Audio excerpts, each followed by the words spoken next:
رب اشرح لي صدري ويسر لي أمري واحلل عقدة من لساني يفقهوا قولي رب زدني علما وارزقني عملا سبحانك لا علم لنا إلا ما علمتنا إنك أنت العليم الحكيم.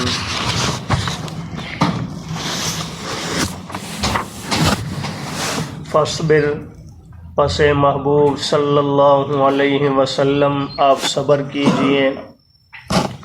ان وعد اللہ حق، کہ بے شک اللہ کا وعدہ برحق ہے. فَإِمَّا نُرِيَنَّكَ، پس یا تو ہم دکھا دیں گے آپ کو بعض الذی نعدہم، بعض وہ چیزیں جن کا ہم نے ان سے وعدہ کر رکھا ہے.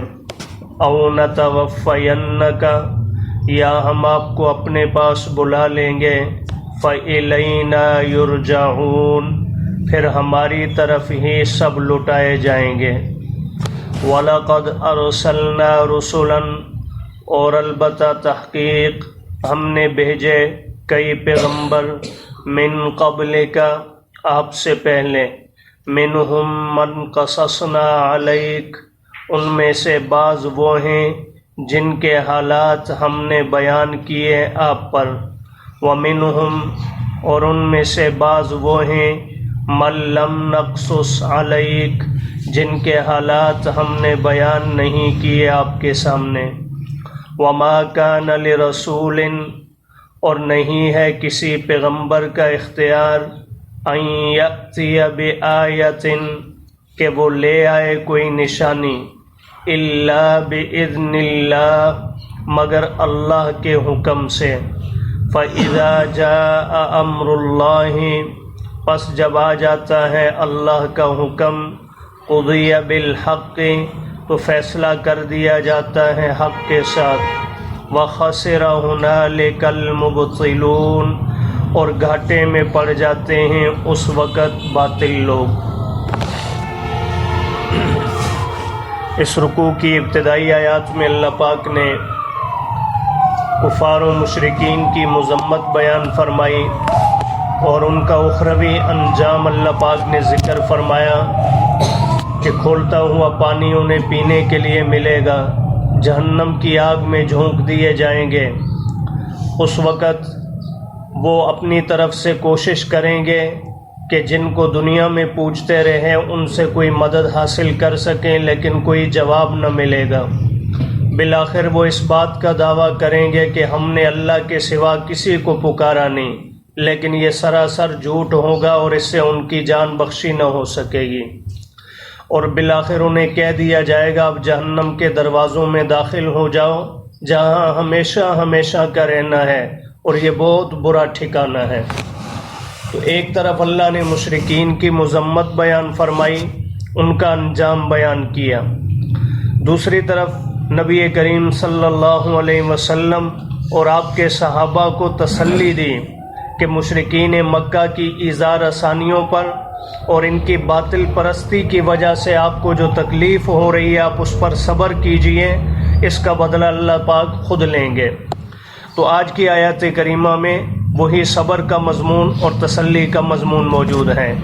ارشاد فرمایا فاصبر، پس اے محبوب صلی اللہ علیہ وسلم آپ صبر کیجئے. یہ تکلیف دیں تب بھی، اور یہ آپ کی بات نہ مانے جس سے آپ کو رنجیدگی ہوتی ہے، اس پر بھی آپ صبر کیجئے.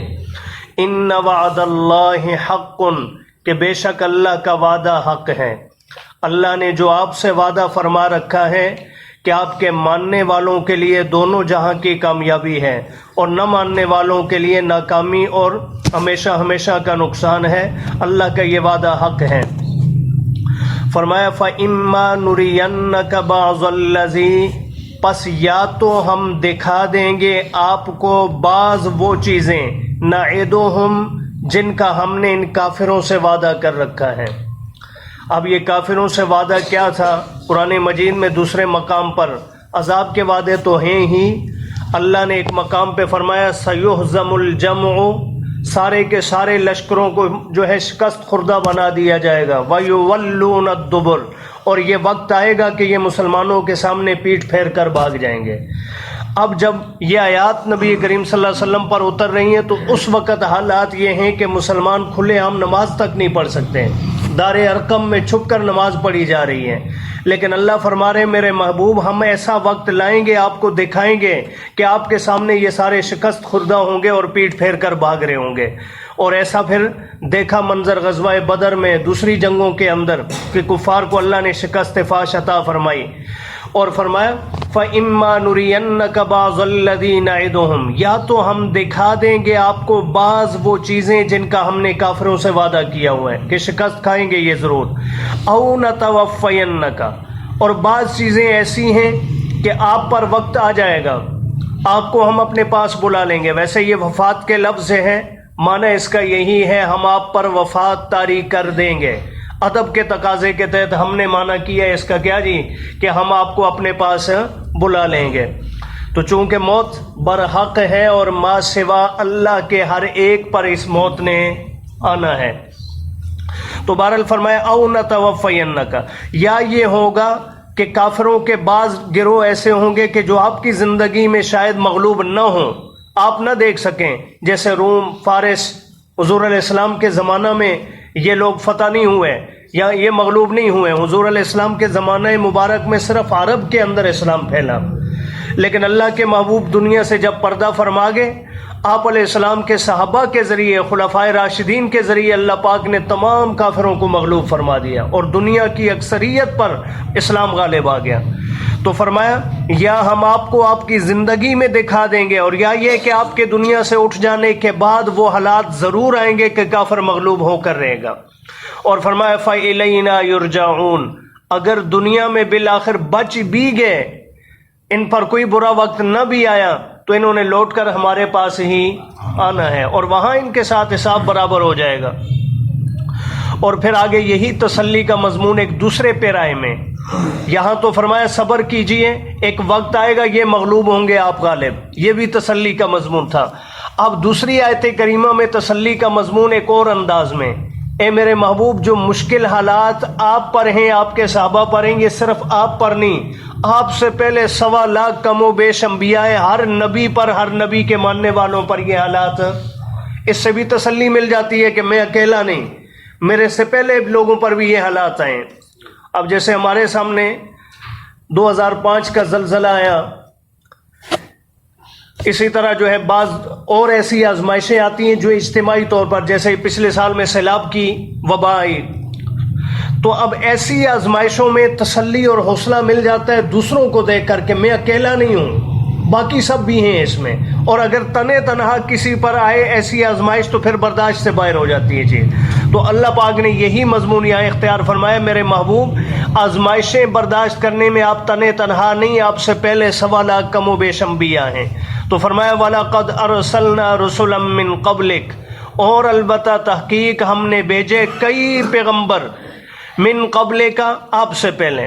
ان پیغمبروں کی تعداد کیا ہے؟ قرآن مجید میں چند ایک کا ذکر، نام یا ان کے تذکرے موجود ہیں، کچھ کے حالات تفصیل سے، کچھ کے حالات اجمالاً اللہ نے بیان کیے، لیکن شاید یہ تعداد 30 کے قریب بھی نہیں پہنچتی کہ جن کے نام اللہ پاک نے قرآن میں ذکر فرمائے ہوں۔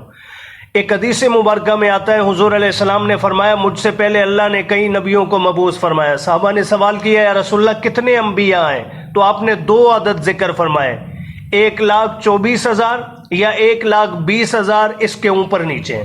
یہ 2 جو ہے الفاظ روایات میں ملتے ہیں، 1,20,000 یا 1,24,000، اس کے کچھ اوپر نیچے تقریباً کے الفاظ ملتے ہیں۔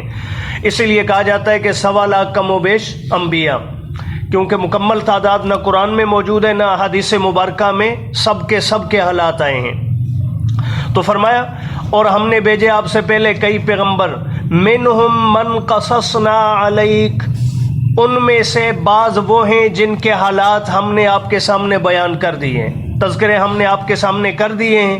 ومنہم من لم نقصص علیک، اور بعض وہ ہیں جن کے قصے، جن کے حالات ہم نے آپ پر بھی بیان نہیں کیے۔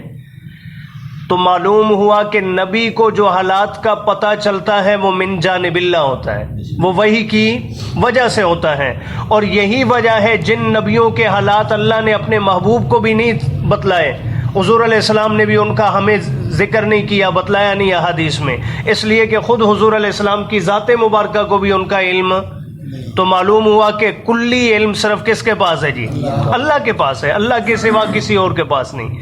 تو فرمایا منہم من قصصنا علیک، بعض وہ ہیں جن کے حالات ہم نے آپ کو بتلا دیے، ومنہم، اور بعض وہ نبی ہیں من لم نقصص علیک، جن کے حالات ہم نے آپ کو بھی نہیں بیان کیے۔